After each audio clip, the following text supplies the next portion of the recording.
I'm Charlie Bright of Gold Derby, and today I'm speaking with Domee Shi, the co-writer and director of the Oscar-nominated Pixar film Turning Red, which you can actually currently stream right now on Disney+. Uh, Domee, the first thing I wanted to ask you is a bit of a general question, but when did you first become drawn to red pandas? I think I was like scrolling through Instagram or YouTube or something, and I kept coming across these videos of red pandas in zoos, and there's this one where this red panda got scared and he like stood up on its hind legs and made a really funny pose with his paws in the air and then kind of fell backwards. And then I went down this rabbit hole of red panda videos, and I just was like, they're so freaking cute and thick, and they're like, yeah, like fat red raccoons. And how come no one's made a movie about them yet? Maybe I should. So was this like relatively recently, or have you, or has this been like a long time for you? I mean, I think it was like, yeah, like 4 or 5 years ago that there were probably a couple of those videos of red pandas being like frightened at a zoo that were going viral and being like shared around social media. I think that's kind of what, like, that was initially what drew me to the animal. And well, I could also just say, in terms of when it comes to in terms of rabbit holes that you can go down on the internet, that's probably one of the better ones you could do. So, good, good for you on that one. So how did the idea for this film first come about? Yeah, so it was like, was it 4 or 5 years ago, after I had made my short film Bow, Pixar had asked me to pitch 3 ideas for a feature film. And this was like maybe like spring 2017 when I first like sat down and I started thinking about what ideas I'd like to pitch. I think all three of my ideas revolved around teen girls coming of age in different magical, fantastical ways. But Turning Red was definitely the most autobiographical and the most like weird and the most uncomfortable to pitch. And I think those three elements kind of like probably made it stand out as my strongest pitch. Yeah, I feel like you're hitting story gold when there's like something in there, like a deep dark truth, or yeah, like something uncomfortable in there that you're kind of revealing about yourself. That's when you've hit gold. And I think for the exec team at Pixar, they had never seen a story like this before, or like really seen like a story exploring magical girl puberty. Like, what does that even look like? But in that very specific story, they saw this very universal experience of like everybody, at that age waking up and like freaking out over like what happened to my body, what happened, like why do I have all this hair everywhere? Why am I hungry? Why am I horny? What the hell's going on? So yeah, I think because it was so specific and universal and personal, that's why Turning Red was greenlit. And yeah, and then like when I was initially developing the idea for Turning Red, uh, from the very beginning, I knew it was going to be a girl transforming into a red panda. Like I was determined to kind of create our own like cuter version of the Incredible Hulk, but with a teen girl. And yeah, and then I just wanted an excuse to like go down more red panda rabbit holes for years and years to come if I put a red panda in a movie. So that actually, when you were talking about, actually dovetails into my next question.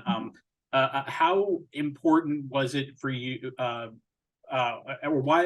also why was it important for you to have the main character be a teenager, which is a bit different than you're normally used to seeing in in Pixar movies or Disney movies? Yeah, it was important for me because it just felt like a story or a character I hadn't seen yet, like you said, in a Pixar or Disney movie. And I really I was really excited about the opportunity to really showcase and explore just the weirdness and specificity of being a teen girl, and all of the emotions that we went through at the time, and how everything felt like life or death. And animation is always like an opportunity to like escape into a world that you've never experienced before. So I thought, like, wouldn't it be fun to take audiences into the world of a tween girl? And it was fun for the crew too, especially the dudes. I think like a lot of them were like, whoa, so this is what's going on in my daughter's head right now. It really helped them understand, like, yeah, their daughters or their wives or their sisters a lot more. And they were like fascinated by all of the special, like all of the little details we put in. Like they're like, oh yeah, like the secret sketchbook with the mermaid drawings, like mermaids. Was that a thing for girls? And I was like, yes. For a large group of girls, mermaid phase was definitely a thing. Yeah, they didn't know that about us. I'm sure it reframed they had this whole thing of like, oh, that's what was going on in high school. Yeah, exactly. Like, yes, exactly. Or like that's what they talk about when they're all together. And So I you can feel free to say to not want to answer this, but I'm curious, since you said this was the most autobiographical film, what are some of the moments from the film that actually came from your life? Oh man. Yep, I had a secret sketchbook under my bed, but luckily my mom never discovered it. And then I was able to destroy, or no, I got my cousin to destroy it years later. So no one has ever seen that sketchbook again. um, and my mom actually did follow me on my first day of middle school and hid behind a tree with sunglasses on, hoping I wouldn't recognize her. But I remember walking out of the school with like my new friends that I just made that day, and one of them goes like who's that lady behind the tree? And I like look up, and it is my mom. And she did not get into a fight with a security guard, thank goodness. She just like kind of stepped out. She like took her sunglasses off, and she's like, oh hi, I was just checking in on you. Go play with your friends. I'll just follow from behind. And yeah, it's I just got to be inspired by your own life, and put it up there. I also just thought it was such a funny and cringy memory. And I remember at the time I was like mortified, but like now that I've had some time and space from it, that it just felt like, oh, I should just put it in there. It's so funny and weird and specific. And it actually happened. So yeah, why not put it in there? I'm feeling very relieved that the whole mom going into the convenience store and exposing everything and shouting that is not real. It's not real, but it's like when you're writing your character and you're just thinking about like what is their worst fear. It was just kind of like us. It was me just like putting like my worst fears at the time, like when I was May's age. Like, what would be the worst thing that could happen to me? It's like, oh my gosh, if my secret sketchbook was discovered and my mom took it to another level, or like if my mom was a little bit feisty that day when she followed me to school, and that escalated into like a whole blow up. Yeah, all of those fears and those emotions were like definitely real, and that was what I was tapping into. So one of the other things I loved about this movie was the differences in the designs of each of the red pandas that the women of the film turn into, and I was curious as to how you decided on those designs and the differences in those designs for each one of them. Yeah, that was a lot of, all of it was Rona Liu, our production designer, and our amazing art and characters team. We really wanted each um uh panda auntie to like have characteristics, like identifying characteristics, like some of the same characteristics as their human counterparts, but we didn't want them to go into like furry territory, like too, and like too human-y like looking with features. So it was just about like, you know, like put a mole here, or like a little bit of like designing their head shape to like look the same as their human counterpart. I think the most challenging panda design was for Ming, was for the mom.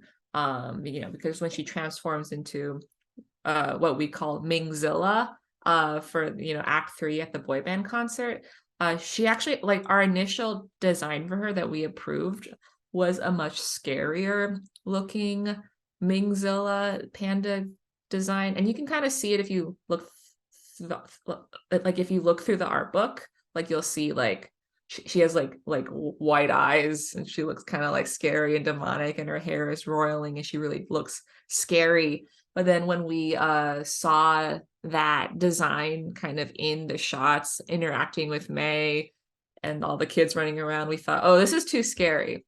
And we are losing the metaphor of this scene, which is like, this is supposed to be a mother teen daughter fight in the living room, but like, you know, blown up to a massive scale. It didn't feel like she was a mom anymore. It just felt like she was a generic giant monster.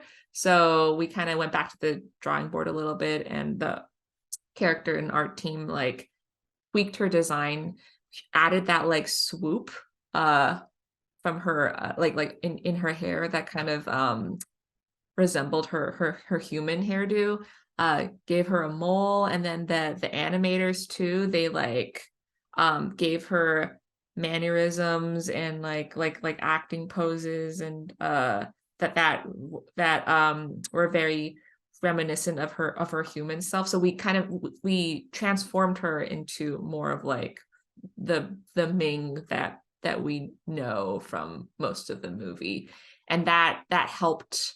It added levity to the scene. It also just, again, it like made the metaphor read a lot clearer. It's like, oh no, you are busted by giant momzilla, as opposed to you're gonna get killed by this giant creature.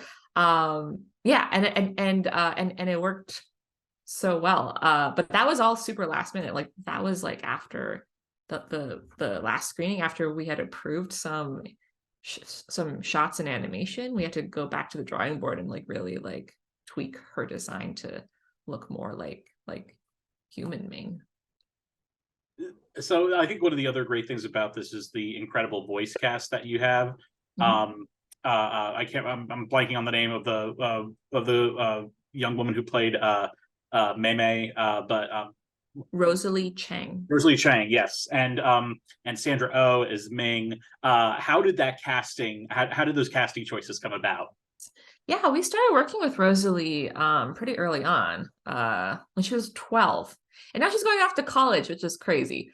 But we initially brought her on to do the scratch uh dialogue for May, and we just loved her so much that we offered her the role, because she, like, the minute I heard her voice, I knew, like, oh my gosh, this is our May. She just sounded so natural and dorky, but like full of so much determination and like spunkiness. And I think it was really just how natural and unusual her voice was, because we heard a lot of auditions from you know, actresses who had like very perfect enunciation, and they just felt a little too rehearsed or too perfect, and we were looking for someone who sounded a little bit more like imperfect and authentic. And you know, like at the time she had Invisalign, so she had a slight lisp, and I just thought that was so cute and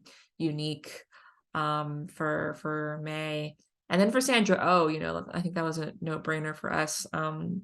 We needed an actress who had like range, who could do like, you know, heartfelt scenes, but also who could like, you know, be scary and funny, and kooky, like all at once. And that was Sandra. I've been a huge fan of hers since, you know, Grey's Anatomy and Sideways, and she's just a, you know, a Canadian icon as well, which is amazing, and was super exciting to get her on board with the movie. And yeah, I also just like love just how like she like puts 100% in to each recording session and role. I just remember like we like threw her voice when she was doing all of the Mingzilla lines, like Mary, where are you? Like all of that was her. Like we thought we'd had to like, oh, like we'll record her and then we'll treat it you know, with some like monstery effects to make it sound more booming and scary. But she was able to do that with her natural voice, and we didn't have to treat her voice at all at the end. And yeah, that was all like one take too, and that was amazing. One of the other things I loved about this movie was I loved the subplot with the boy band for Town, and I was wondering, was it fun getting a chance to have these original boy band songs written for the film? And did you have a group like that that you were similarly obsessed with when you were May's age? Oh man, yeah, this is like totally like wish fulfillment. Like who wouldn't want to create their own boy band and watch them perform uh and run for their lives, terrified that they're going to be eaten by a giant monster. Um yeah, I mean I you know, like like a lot of kids in the late 90s and early 2000s, I love Backstreet Boys and NSYNC, and but I never got to go to a boy band concert, and I always remember that feeling of envy when I saw my classmates coming home from the like coming to school with all the merch and just wondering like, oh, what happened there? Like it just feels like they're different, they're changed, they're older, they're cooler. I want to be like that. And I just put all of that yearning and emotion into May, and like and juiced up her drive to get to this concert, because it really was like life or death. Like she needed to like cross this threshold in order to become a woman. um and yeah, we knew early on like what songs we needed, and we were using temp songs in the like reels at the time. So it was actually our producer Lindsay Collins who had the idea to reach out to Billie Eilish and Phineas to be the songwriters for the Four Town songs, because you know we knew that you know they could come up with lyrics that could speak to you know kids May's age, who could like really like pull and like reach into their heart and just like pull on it, because you know Billie herself was May. Like she was obsessed with Justin Bieber and had his face plastered all over her bedroom when she was 13. And when we pitched it to them, they were totally in, but we were like at first like we were nervous that they would say no, because it was such a weird ask, but we just like leaned into it. We like created this whole scrapbook that was like for Billie and Phineas, and we made it look like it would be May's scrapbook, and we like put like fake concert stubs in there. We put fake like magazine cutouts, and we like kind of, it was like a rough like pitch bible of the movie, and we like gave it to them to look at just to help sell the idea. And they were down. And when we kicked them off on the songs, like we knew we needed a song that was like a confidence booster, that like May's friends could sing to her when she was feeling really down, like when she first transformed and she was feeling shitty about her body. We needed a song that was like a very heartfelt love ballad, like almost like super cheesy, earnest. And that wasn't for a scene that was eventually cut, which was like this kind of goodbye scene between May and Miriam, where Miriam finds out that she's going to have to move away, and then they break into song, and it's very like sweet and sad and just shows the friendship between the girls. That got cut, so we ended up using that ballad One True Love for any of the scenes where May like sees a boy that she likes and makes googly eyes, like that cue kind of comes in. And then the last song was You Know What's Up, and that's the song, the hit song that everybody knows. And the one requirement we gave to them was like, can there be a call and response section of the song. Like, so that's why they put in like, you want it, I want it, you want it, I want it. So yeah, they like listened to all of our requests and they just churned these out, and it was amazing. Well, Domee, thank you so much for joining us. We wish you all the best over the next couple of weeks. And to all our viewers, please like this video, smash that subscribe button. Don't forget to go to goldderby.com to make your predictions for this year's Oscars. Thank you so much. Thank you.